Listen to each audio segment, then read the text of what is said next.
Државата во овој момент не може да обезбеди комплетно бесплодно студирање.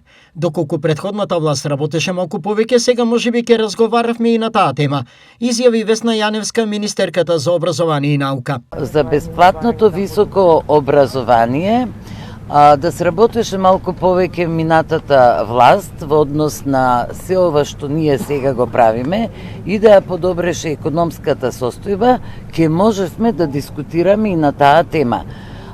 Секако, кога ќе дојде време и кога оваа држава ќе може тоа да го издржи, ќе дискутираме и на таа тема. Новиот закон за високото образование предизвика бурни реакции, но ја актуализира и отчетноста на универзитетите кон владата.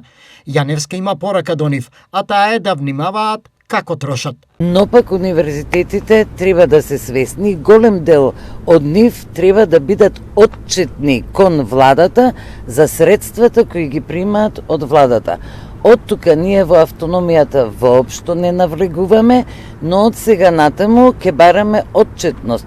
Тоа било предвидено и со претходниот закон од 2018 на професорката Рената Децковска, но никогаш не заживеало. Ние во овој момент само бараме да заживее отчетноста, без никакво мешање во нивната академска слобода.